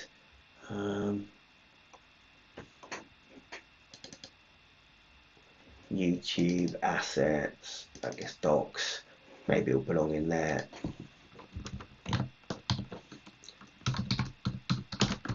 General notes, don't lose the mathematics, so it's there. We can always come back to it. So that's basically kind of like what I did resolve. So we want to plot this dynamic system. We're given this autonomous system, dx by dt. We're told that a is minus 1 over t. We're told that t is this time constant. The solution for this, we're given that, but we're not going to use this. We're going to do something slightly different. Computationally, the solution looks like dx by dt is this, where we use x and t so that we can, I changed it to capitals because here I can't with the editor. I can't change these to like lower cases. So we use x so we can show subscripts like this. Xn means x at time n, at time n, t of n. X0 means x0 means x at time t0, and so forth. So also xn plus 1 in this notation doesn't mean x times n plus 1. It means x at time n plus 1, which is tn plus 1. If I want to put a time sign in, I've got to use one of these little stars, right? So that's my mathematics. My mathematics just needs to be consistent with whichever system I'm using. So we now have dx equals minus 1 over t times by x of dt, and we do the same thing, which is dx is x1 minus x0. And that is equal to minus 1 over t times by x0 and so forth. We keep on doing that, and we get our arrangements. Where do we get to? So we finally get to the same point that we got to before, which is that x of n plus 1, the next value of x, is the previous value of x multiplied by whatever is in this bracket, which is 1 minus delta t, this small increment in time, divided by tn, the point in time that we're at. And one thing that we do know is that, and at least I was checking for this because you can see my thought process in it, what happens if n becomes large as we keep iterating up and the value of n becomes bigger? Well, this value here becomes bigger, right? So this fraction becomes smaller. So this thing approaches the number 1. It's approaching this value, everything in the brackets is always less than 1. So always the next value of x is always going to be a tiny bit less than the previous value of x. And if we think about that, so we start here. Imagine we've got a chart. So here's that's such a bad line that I have to hit undo, right? Even I can't accept that as a straight line. There we go. There's our chart. So that's our time component, and that's our x component. Now x is just representing a position. I don't like it being x. I should have called it y because I'm just not familiar with it, but whatever, we're fine. But if our first value of x is here, our next value of x is like slightly less, and our next value is slightly less and slightly less and slightly less, right? So we're going to be doing something like that. Now, it never gets negative, and it just kind of like asymptotically approaches like 0. So it kind of like will look like that, you know, as we go to infinity. It's going to take that shape. Now, it might be steeper, it might be shallower, but that's what we're expecting. But funnily enough, right, that's intuitively what we're expecting to get. So we're going to try and code for it and see what we actually get. So, but funnily enough, intuitively, where is it on our thing? Which is here, which is basically this bit here. if you look at this, what happens to e to the at as t gets larger, remembering that a is minus 1 over big T, right? So it's a negative of an exponential, so it takes that negative curve shape. So it looks mathematically like it's going to work. You know that bit. So that's quite nice.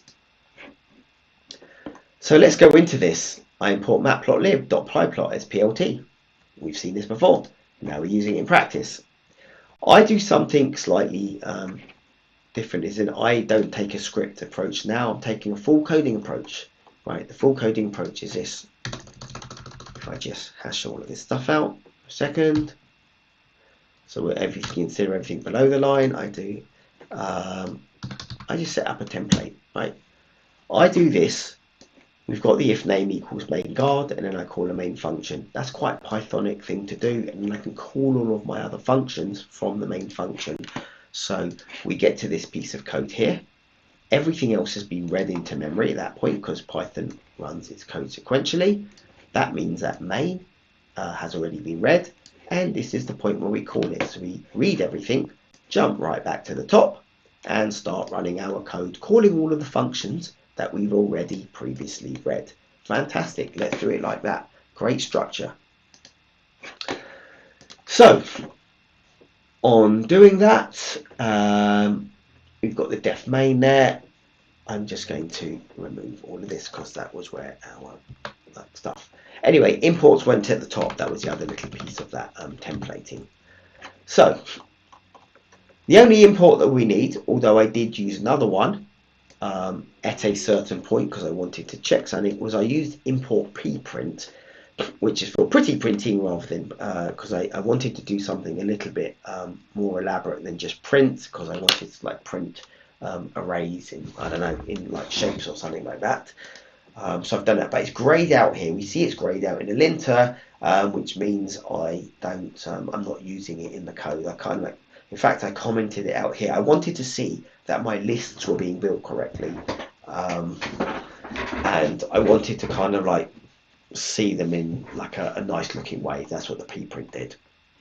Anyway, so what do we do? In our main function, I've got this x and t, but it all goes to this system setup, and actually everything starts here in this system setup bit. So I've got a whole bunch of values x. Also, I create this list, which is waiting to get all of our x values. Right? We want to fill up this list like that with a whole bunch of x values over here, one after the other, just like that. And then we want to, on our next thing, is fill up our t values on our list over here, and we want to fill all of that up. At the moment, in each one, all we have is the first item, whatever we initialized it to. So I put a number 2 in here and 0.1 here. That's just me playing with numbers, 0.1, right? So that's all I did initially, but we've got to populate every single item of this list and sequentially every single item of this list. And the only other criteria that was actually placed on us at that point was, so the only other thing that was placed on us as a criteria was that we go from 0 to 25, right? Not do any more or less than that. There we go. So easy criteria, made our life easy and easier, right? We didn't have to think about that. So I need to start implementing our function, right? And our function, in fact, this is actually the main part of the function, which is the function for computing the next x, or for computing x of n plus 1 given x of n, right? And kind of like in our notation, that was like being brackets, right? Given that we know x at the previous point, we want to be able to find our next value of n. Well, If we look at this formula here, xn plus 1 is just xn times by 1 minus t dt, which is actually ping this number here, 1 minus dt over tn. Right, let me just check that I got that right. Yeah, okay, 1 minus dt over t. Yeah, so that's perfectly fine. So I didn't have to type hint or anything because everything here is floating point numbers anyway. So all we needed to do is know our value of xn, know our time step, our time increment, which is dt, and know our position in time as it was, our position in this matrix here, in this list, because I haven't used a matrix. So in this list, lists are slower than matrices. If I was doing anything bigger than 25, if I started doing like a million of these, I would not use lists. I would use an numpy array, right? And I would not do appending anymore. I would create the array size. I would specify which type it was, and I would do it that way. Okay, Python's slower when you do it this way, but it's much more convenient to prototype. So you've got slow Python and fast Python. I'm doing slow Python right now because it's just convenient to do that. But we could speed it up, just bear that in mind. So we've got this xn, so that's our formula, that's everything we need. And also, every time we run our value to get our next value of x, which we're calling x of n1 here, I just labelled it xn1, we also want our next value of t, and I've labelled that t1. I could have labelled it tn, and I could have labelled this, I guess. I don't know. It doesn't matter, as long as we understand what we're talking about. That this t1 is different from this t is the next value of t. So I could have called it next t or t next or anything like, and I could have called this x next. Just naming conventions. I do this extra bit, which is rounding. The reason I do rounding is actually just because the numbers were quite so like big, fat, and ugly. So I didn't want like 100 decimal places or whatever. It wasn't 100, but like I didn't want like 8 decimal places in my numbers just for cleanliness when I was doing the print statement. So I stuck in some rounding. So that's our function, and that function literally 100% replicates this piece of red that we've got here. So we're not using any of that exponential or anything like that. We're not trying to print that.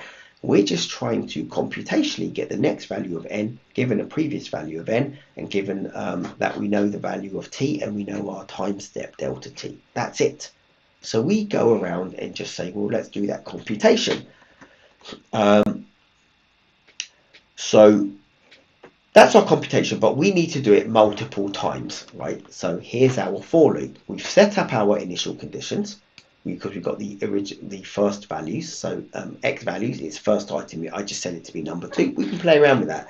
And our first unit of time is 0.1. Now, I can't use 0. The reason why I can't use 0 is because anything divided by 0 will give us a singularity. That will be a problem mathematically. That's not just computationally. We can't do something divided by 0. So, and if I wanted to have something by 0, I could even put a check in here that something like if t equals 0, here we'll use an if statement, right? Raise an error. Can't remember how to raise an error in Python.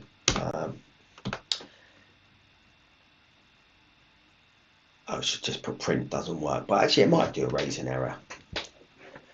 I will do, because I'll do something challenging because I haven't done it. Right. Raise error in Python. It's just something like raise and then a string probably. There we go. I get so lazy with this because it's got all of this stuff there. Raise exception. Okay, there we go. Raise value error. That might be a nice one.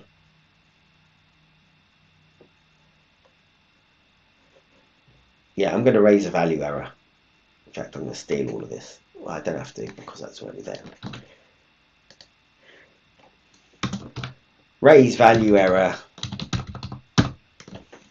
t must be greater than 0. Time t must be greater than 0. There we go. If we did put a 0 in here, it would now raise us a value error and the code would break. So we go back, we've got our for loop now, and we're going for I in range, and notice I didn't put anything in other than the number of steps I wanted to execute. A convenience of Python, I could have started at steps like number 1 onwards, so like the index 1 onwards, so the second position onwards, but that's fine. I can, just do it this way and make sure that my first value is not 0. That's fine enough. And Python lets us do tuple unpacking. It also lets us return tuples, right? I can return 2 items. I don't have to return one value from a Python function. I want to return x, the next value of x, and I also want to return the next value of t. So it lets me do both. I just return both of them separated by a comma. That's it. And where we are returning a pair of values, we can actually read a pair of values back in Python very conveniently like this. It unpacks it. It knows that it's getting a tuple back. So long as we know what we are getting back, we're getting x first and t next. Well, let's just take x and t. There we go. And that's our next value of x. It's spitting out our next value of x and next value of t. So it does that. Now, what do we want to do with those? Well, we want to append our lists above with those next values, okay?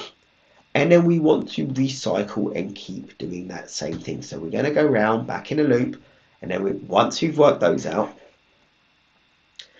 so imagine, I don't know, we'd have some kind of number over here. So this became a 3. It's not actually going up, it'd actually be lower. It's going to be lower, but I'm making it go around. This would be 0.2, right? We go back and we start again, and this will be a next number, and this will be next number, and so forth. So we're just going to keep sequentially building up our list. Now, we could have done, and I did mention this before, we could have done, and we could have made a recursive function. It's conceptually much easier to do, but this is faster. Take it as a given. The thing about recursive functions, if you do too many recursions, you get a stack overflow. So because the function is always calling a function. So then in this way, it's much simpler. It's using lower memory. We're just calling this function every time we need to call it at every loop of the iteration. And then we dump the function because we don't need it. And then we're recalling it again. So it's just a cleaner way of doing it. And that's pretty much it. Then we return. So we collect all of these things into our lists. So now we've got these 2 lists that are bigger. They started off with just the initial conditions each, and then they grew to this bigger list. So we return these 2 values back, these x values and these t values, and they go back to the main function over here. And that comes from our system setup, and then we go to plot chart. If we go to the plot chart module, so go to definition, it's as simple as that. All we need to take in is a list of t and x's. Remember, t is on our x-axis, it's on our horizontal axis, and x is actually on our vertical axis, our y-axis. So I've had to, like, the normal notation is x and y, but here we're using t and x, so just got to be careful about that. So our x, what's referred to as our x label, is time t. I could even put in a t here, like t. Right, and what's referred to as our y label is the actual x value. I could actually call it like a position. Right, it's a position. If I called it position value, it's more intuitive. And then we can give a title, we can plot a grid, and we can do plot dot show. So all of the standard stuff. And that's basically it. I can now hit F5 to run the code. F5 to run it. And it's hanging around while it's thinking or doing. I don't know what it's doing. There we go. We get our chart like this, and we see that x is decreasing. And what we can do is, with that, is we can start mucking around with our values. So like, let's make our time step a bit bigger, and our value, I don't know, a bit less. Like, I wonder what happened if we made it 1. I don't even know. 5.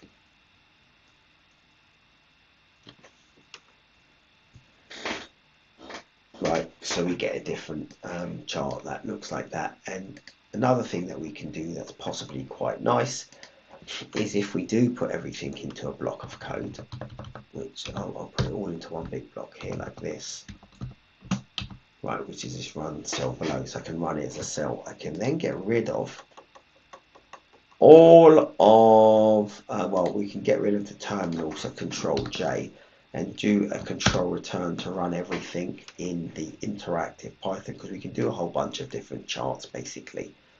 So I wonder if it squeezes it nicely into the side there. It's just launching the kernel, it tends to do that. And there we go. We can kind of like muck around with our conditions. So let's say we made this, but all that's really going to happen, I think, is if we made this 100 and run the same piece of code again, we get the next one. It runs quicker the second time. Notice this is from 1, you know, and it goes to 0, but it takes kind of like the same shape formatting. This is probably a little bit more granular. So if this was 1 and this was like, I don't know, point, I guess maybe 0.25, 0.35, there we go. Let's run that. We get, but it still like looks pretty similar-ish. I wonder what happens if we did like, I don't know, 100 and then, well, 1,000 and then increments of 1. But yeah, so we get all of these different shapes that come out. If we did have a negative number, that would be interesting, but I believe at minus 100, there we'll do like a minus 10. I don't even know what's going to happen here. Okay, because we've got negatives and it's kind of like gone the other way. So anyway, that's basically it. That was everything, and that's kind of like our dynamical system. Now, you know, the alternative was, and this is a thing, so I've written this piece of code. Let's compare what the true answer should have been. I use true in a very loose sense, but I'm going to scroll to the bottom. I won't read any more of all the other stuff. It goes through classes, inits, functions, classes, and methods, and so forth. Really good stuff, actually. But I did read the whole lot, and I was pleased to note that when I did get to the end of it all, it goes through like what editors you can use and so forth. Somewhere at the end, there was a nice picture that I saw in there somewhere. This one here, like the Lorentz system.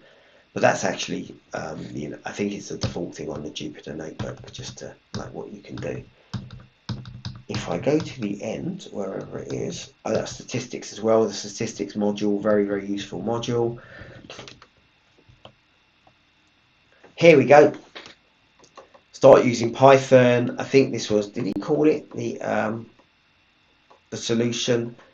No, okay, so he's got this thing and A is that, and then we do the solution for the differential equation here, and we can use the differential equation itself. Here we do math as MT, NumPy as MP, matplotlib is .plyplot is PLT, so there's kind of like a standard 3 or 4 things at least. And then model parameters, he'll say T equals 5 and A equals minus 1 over T. And then you give it initial conditions. Let's say x0 equals 1 and t equals 0. And then let's create an array, because he's solving it in a different way over here. What he's actually doing is solving this thing, e to the at times by x, x0 basically is what he's doing. So he creates a whole array of zeros. Now this is faster than doing a list. Okay, if I was thinking around a little bit more, I should have done an array as well, like a NumPy array rather than a Python list. But I was just, I'll plod along and append. So he's got the np.zeros, and then he's got the np.arrange, start, stop, and an increment. That's the time, so the time steps, and whatever the time steps are. So here he's got the increment of 1, and he's calibrated his times to start at 0 and stop at 25, which is kind of like what it was in the question. And so that was basically everything. That all feeds in, and then it says define the function, and then for k in range t stop, t-stop was his final value. So notice he didn't have to put in the t-start, t-stop and all the rest of it in the range function, because it would automatically start at 0, it would automatically stop at stop, and it automatically increments in increments of 1.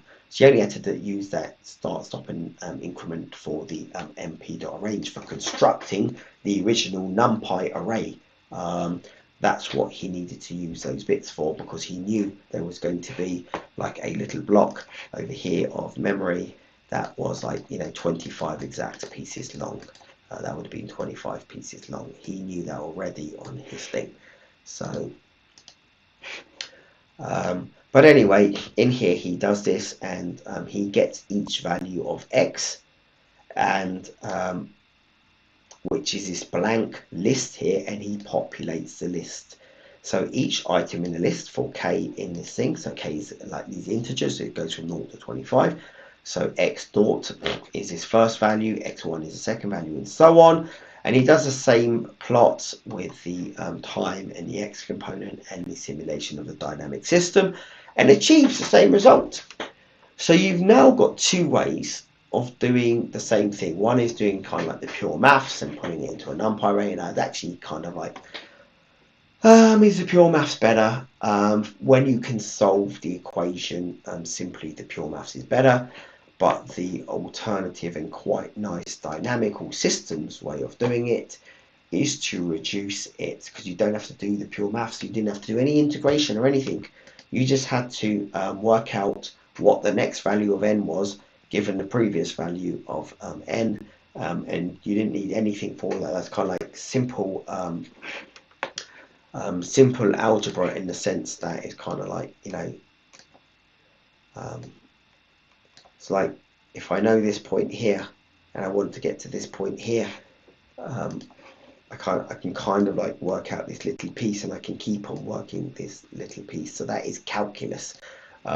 We've basically let the modern computer do the calculus for us. We didn't have to like do the mathematics before, but we've now got two methods, and that's basically it. So if anyone's got any comments or questions or anything like that, because it just crossed the 2-hour mark, if you've got any comments or questions or anything like that, then definitely leave them. Please follow, please like, please do all of those things. Follow and like, even if you don't want to follow, and even if you don't want to like, just do it anyway. I'm telling you to. It's an order. And that's basically it. That's autonomous systems in Python. So thanks a lot for watching, and I'm going to sign out.